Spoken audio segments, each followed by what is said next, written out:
Isang mapagpalang araw po once again sa mga kapatid ko sa kay Kristo, no? It's more or less ang time check is 3:45 in the morning. Today is Sunday, July 27, no? Pinagising ako ni Lord ng maaga to reveal His words, no? Medyo nahirapan na ako but wala tayong magagawa. It's the duty, no? Ang message ni Lord nanggaling sa Revelation or pahayag in Tagalog, chapter 20, verse 14 and 15, no? Ang sinumang hindi nakasulat ang pangalan sa aklat na listahan ng mga taong binigyan ng buhay na walang hanggan ay itinapon sa lawang apoy. Pagkatapos itinapon din doon ang kamatayan at ang Hades. Ang parusang ito sa lawang apoy ay ang ikalawang kamatayan. Hallelujah. God bless this word.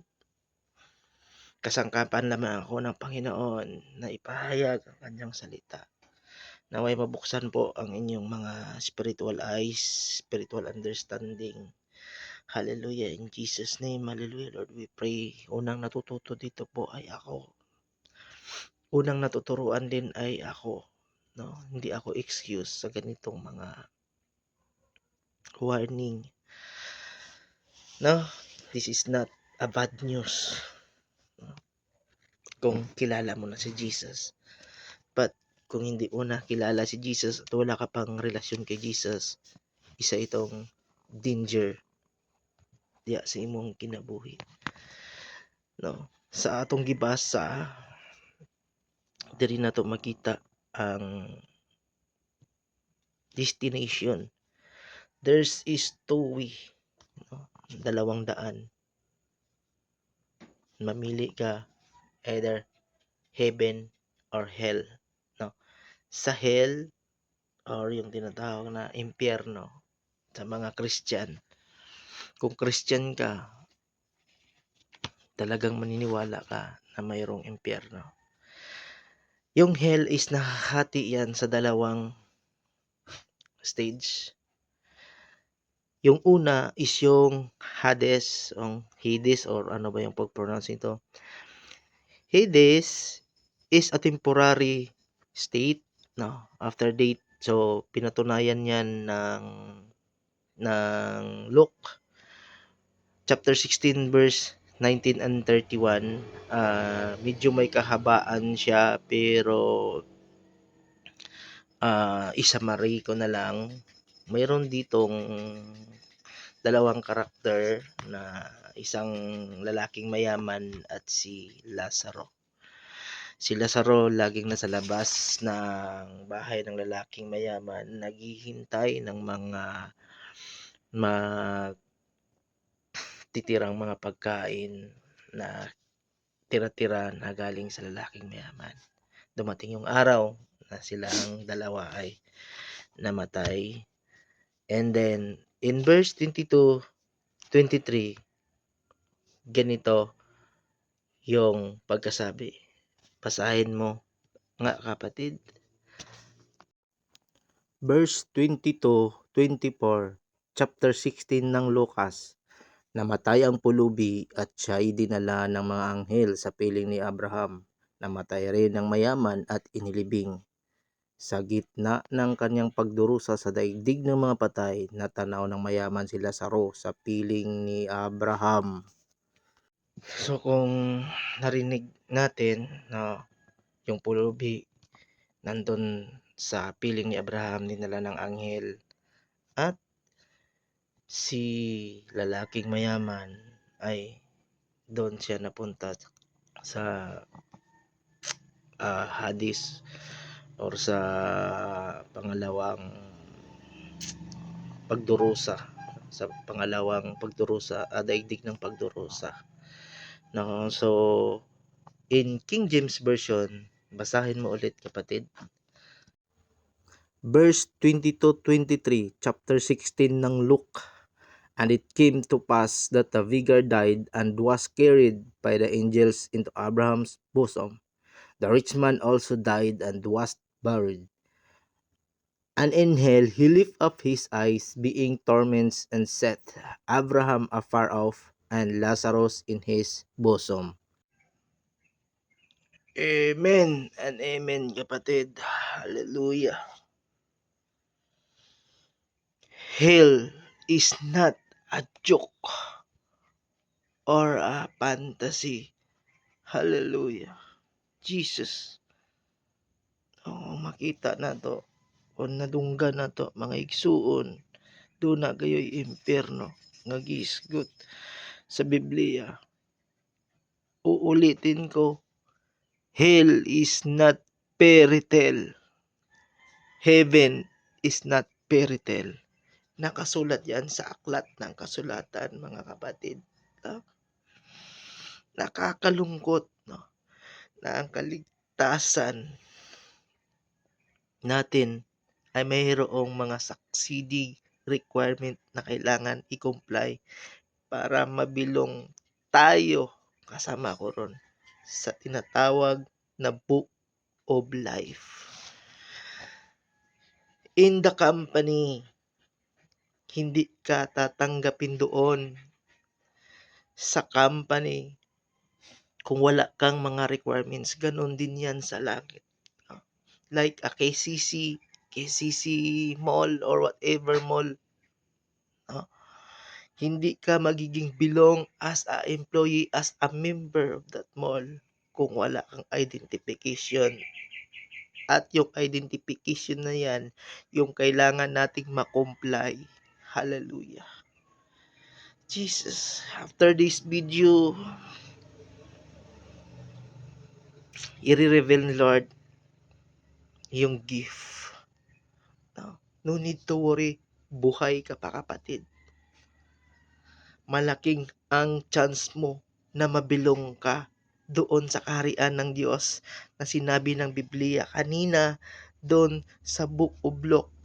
Take note, chapter 16, verse 19 and 31 ng Lucas.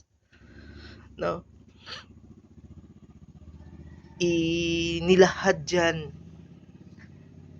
ng salita ng Diyos ang mangyayari sa atin after death. No? Romans 3:23, ang lahat ay nagkasala at nahiwalay sa Diyos. In Romans 6:23, for the wages of sin is death. Tungod sa sala, sa katong lawas nga gihimo, gidesisyon ni Adan and Eva during the time nga gitempt sila sang atong number 1 na kaaway, si Satan. That's why nahimulag kita sa Diyos. But glory to God. Glory to God, Jesus. Hallelujah. Napakamahal na mahal tayo ng Diyos Ama. Kanyang isinakripisyo, kanyang inoffer, kanyang ibinigay ang kanyang kaisa-isang anak. Pinadala niya sa mundo in John 3:16. Para ako, ikaw, tayong lahat makamit natin ang kaligtasan. Hallelujah. Ayaw ng Diyos na maimpyerno tayo. That's why Jesus until now knocking the door in your heart. No?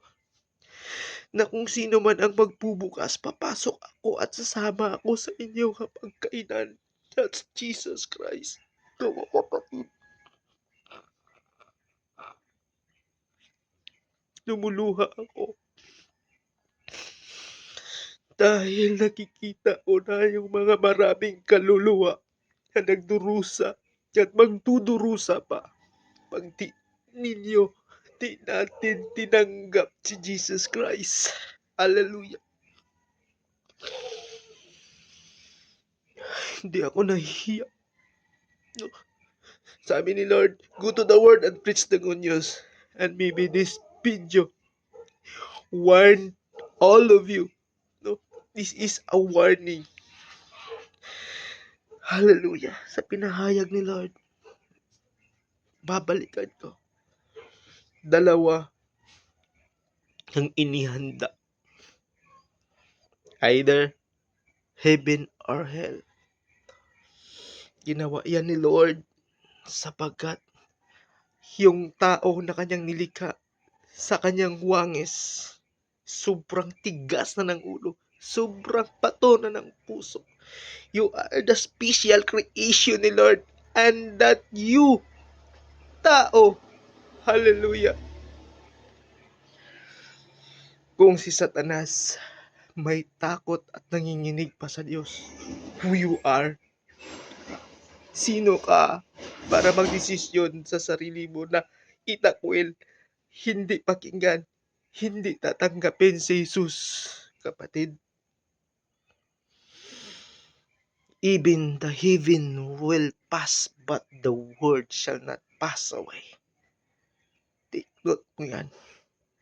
Ang langit at lupa ay maglalaho, ngunit ang kanyang salita mananatili kailanman.